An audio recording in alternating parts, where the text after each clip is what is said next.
Hey everybody, it's your girl D with 8th House Energy, and I'm gonna be putting together. I wanted to put this video out because I want to let you guys know that due to the energies, the intense energies of this particular Mercury retrograde, I'm gonna put out a series of videos for each sign. We're gonna talk about how you are able to navigate through these energies because they're gonna be really intense, and I'll get into that in a sec, which is the reason why I wanted to put out this extra set of videos here. So with the Mercury retrograde, it's going to be the pre-shadow stage is 2 weeks, right? So that started on February 3rd. And then the actual Mercury retrograde energies, the actual period started on the 16th of February, okay, which is Sunday. And then it goes until I believe it's March. Let me find out real quick.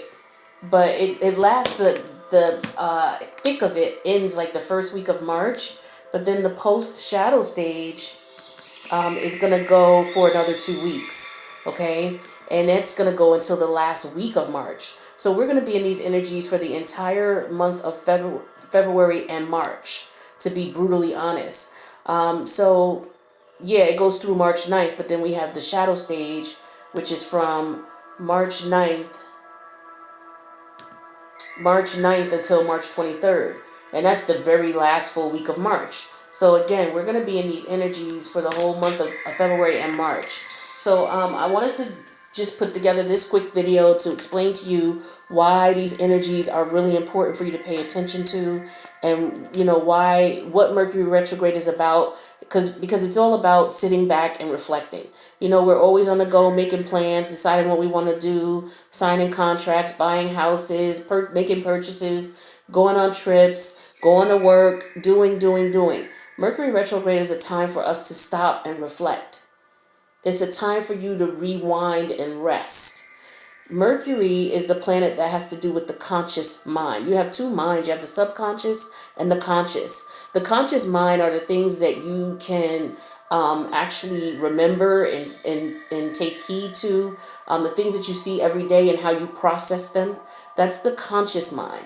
The subconscious mind may have to do with deep-rooted situations that went on with you that you're not able to really, it doesn't come to the surface unless it absolutely has to, right? But Mercury deals with the conscious mind and how you process these things. And Mercury goes in retrograde 3 times a year to clear out whatever you didn't process that's still sitting in the back, in the corner of your conscious mind. So a lot of that time, because Mercury is all about processing the information you take in, whatever you see, you're going to process it based on how you feel, how it affects you. So your feelings about it, okay? So what Mercury retrograde does is it looks at the things that you didn't really put, you didn't categorize it to process it. Some things you didn't categorize to process because there were things that never happened to you before, or it's a feeling you never experienced, or it's a feeling you don't know how to process. So you may have just, pushed it to the side because life demands us to, and you just keep on going with life. But, a lot of that has to do with the relationships that we have with people, especially when they don't end well. So that's how Mercury retrograde works. You're supposed to slow down. You're not supposed to buy anything, any big ticket items like houses or cars or anything like that during this time. You're not supposed to plan any unexpected or last minute travel plans. I mean, you can, but you may experience delays. You're supposed to be very careful with the communication that you give. And since we're using technology, it's very important that you know who you're texting. Make sure it goes to the right person. If you're sending pictures to your loved one, your intimate partner, and you're sending sexy, texts and pictures, you got to make sure it's going to them. You also will, maybe run into people that you known from years ago, or people that you maybe had a relationship with years ago, and you may run into them in passing, and say hello and exchange numbers and things like that. Or you may just say, hey, how's it going, good to see you, take care. All right, but you may run into these people. You also may start thinking about people from the past as well, whether you had good vibes with these people, whether you didn't, whatever it was that stuck out. These things may be coming out now because your mind is clearing itself out. So all of these thoughts and everything are coming out. It's like, okay, I got to reprocess this again. I thought I felt this way about it, and then you put closure to it. Or, okay, I'm not sure how to feel about that. Well, Mercury retrograde is going to shine a flashlight on that and say, okay, what are you doing about this? What are you going to do about this? What are you going to do about this? And it's going to be on your mind a lot. So sometimes it may be about a relationship that didn't end well, whether a family member, close friend, close colleague, or an intimate partner. And it's going to just keep shining that light on it, because for you, there's some unresolved conflicts about the relationship. Okay, you didn't decide, for whatever reason, you didn't close it, get closure for yourself, or for some reason, you may want to revisit the situation because you want to see if you can, reconnect or and see if things can work out, right? So those are usually the two reasons why something comes to your mind really heavy in Mercury retrograde in reference to a relationship. All right, so that's Mercury retrograde. Now it's in the 12th house, which is where Pisces lives. Okay, now Pisces, or as far as the 12th house is all about karma. It's all about results of past acts that you've done. It's all about the hidden supports and the hidden limitations that you may not know are there. Like hidden enemies, or people in the background, like at your job, you may have put in an application to get a promotion. And you may not know it, but there might be someone that you used to work with, or someone who knows you in the approval department, and they may just go ahead and put it through on the strength of that. So that could be a hidden friend. A hidden enemy could be the same situation, but in reverse. They may say, no, don't recommend him for the job. Let's pick someone else. And so in result, you get a reply back saying that they've selected a more qualified candidate, or you get a reply back if it's a friend, of course, that you're being considered. So that's what we're talking about by hidden supports and hidden limitations. It's also the house of institutions, incarceration, hospitals, alcohol and drug rehabilitation centers, places, people who go off and want to just go off and be secluded and be in seclusion. This is what this house is all about. The 12th house is where the soul comes to die. Okay, the soul goes through a process when it's born. It's born in Aries, which is the first house, and it goes all the way through to the 12th house, which is where Pisces is, and that's where it goes to die, to reincarnate to the next stage.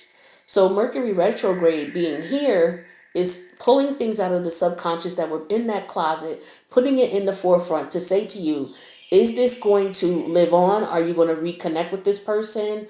Or is this going to die? Are you going to put closure on it, whether it's reaching out to this person or they reach out to you and you guys talk and decide to, part ways respectively, or you guys decide that you want to give it another chance, or there's some indifference there, right?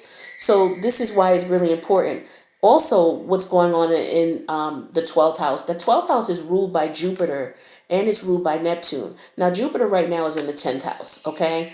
So let's talk about Neptune, because Neptune is currently in Pisces. Neptune is really known for the spiritual vision, like your spiritual vision, your creative imagination, and your psychic abilities. Also, you have to keep in mind, very important, which is why I'm doing this video, is that there's also a lot of glamoring and illusion going on with Neptune. And usually usually it's negative. It's not something that works out for you. It's just you in your head imagining things. So again, remember, it's about creative imagination, glamoring, and illusion. Glamoring is like, maybe, for example, remember if you ever watched any vampire movies and the vampire glamorized someone, what they did was they put them in a trance, put them in a daze, and then they went into into their mind, asked them a question and made them answer. Well, it's like that with glamorizing it. It's, you may be in the daze about things. You may be in the haze about things. And then you're in your imagination. All right. And then you're dealing with karma and the past results. The 12th house also deals with your inner social conflict. So conflicts about maybe the way you communicated with someone, the way someone communicated with you. All of that is going on right now, okay, between the month of February and March. So everybody is experiencing this. Also, Pisces has to do with dreams, okay? It's a very intuitive, it's a water house, okay? All the water houses are very intuitive. So all my Scorpio, Cancers, and Pisces, you're going to be feeling this energy heavily at this time, all right? Or wherever you have Pisces in your chart is the area of life you're going to be feeling this. So I have Pisces in my 5th house. Okay, and that's all about recreation. It's all about having fun, the things you love to do to have fun. It's all about love making. It's all about, preteen children, things like that. It's all about creativity. So Pisces is going to be really, the energies are going to be manifested in those areas of my life. Okay, so you guys, just wanted to make you aware of this because a lot of you may be in your head a lot, fantasizing a lot about past romances, past situations, things the way you wish it could be, and things like that. And you may be propelled to act on that. You also may be, because of those intense energies, we all have, sometimes we call it, what do we call it? When you're connecting with someone energetically, especially with the 12th house, you may be having dreams about this person. This person may be having dreams about you in reference to how they're processing this information. Okay? And it's out of your control as far as you dreaming about it. That's just the way it's going to be for some of you, especially my water signs. The more water in your chart, the more intuitive you are, the more psychic abilities you have. So it's the more of these energies you can feel. Okay? So you just want to be careful about the dreams you're having and feeling compelled to reach out to someone.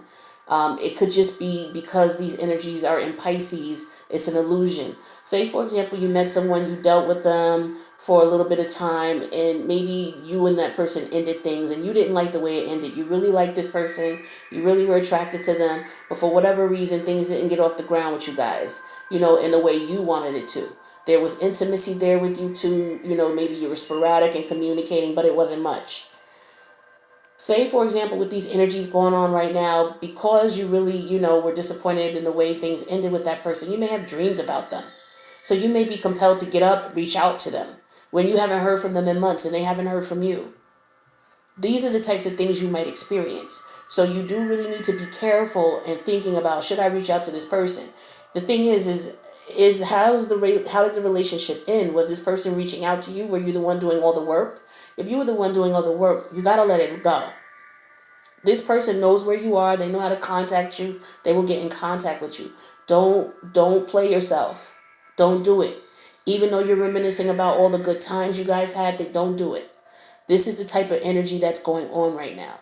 So I'm going to pull some cards for each of the zodiac signs, and I'm going to go ahead and give you some information. We're going to talk about how these energies are going to affect you in reference to love, how they may affect you in reference to prosperity, and we're going to also talk about how you can protect yourself during this time, okay? So guys, I'll be putting the videos out shortly. I wish you all the best with this time. It's going to be really rough for some of you, but I felt like I had to put this out because I'm just figuring out what is it that I can do to let people know so that they don't drive themselves crazy trying to reach out to someone. And the thing is, you might reach out to someone that you really had a crush on, but they weren't interested in you like that. Because if they were, you guys would be chilling, right? But you're not right now. So you may feel this urge to reach out to this person because they're coming back to you in your mind. So you're thinking, okay, well, if I'm thinking of them, they may be thinking of me. And that very well could be true with these energies. Okay, people are going to be connecting subconsciously. Okay, anybody that you have a psychic connection with, and anybody who is intuitive. If you are intuitive and they are, you may very well, based on the way the relationship ended and how you guys feel about it, you may be communicating with each other intuitively. But the thing is that you don't want to put yourself in a situation where this person might have been around just to take advantage of you, and they come back around during this time, and you jump in with them, and then after these energies are cleared back in the first week of April, this person goes and they dip away because they know how you felt about them. They were just all about getting what they wanted to get from you anyway. They got what they wanted from you the first time and did you dirty, but you happened to fall in love and it was an unfortunate situation and you're still thinking about this person, wishing you can change things up. Here comes Mercury retrograde with it all in your head. You reach out, this person comes and takes advantage, and then when the energy's clear, you realize this person is still the same. They haven't changed. So you want to avoid these types of energies and reaching out. Don't reach out to anybody until after the first week of April. See how you feel. And then if you still feel that compelled to reach out, reach out. But please, don't reach out to anybody yet, in reference to a love relationship. Family, that might be different. It's just going to be a case-by-case basis. You want to use your intuition. But again, if someone was treating you crappy before this time and now all of a sudden you're thinking about them, thinking about reaching out, and they haven't reached out to you since, I would just sit back and wait, because they may still be the same way they are. You might be under the illusion that they changed, and they may not have. And they could come to you under the illusion that they have changed, because sometimes people don't even know themselves, okay, because they don't even know what's eating at them. So they could be, oh, okay, well, I'll respond and I'll answer and we'll get together. And then after all this energy clears, somebody's getting their heart broken again. And they're like, damn, why did I do that? I don't know what I was thinking going back to this person. This Mercury retrograde energy. All right, guys, so I'm going to do the videos. Talk to you soon.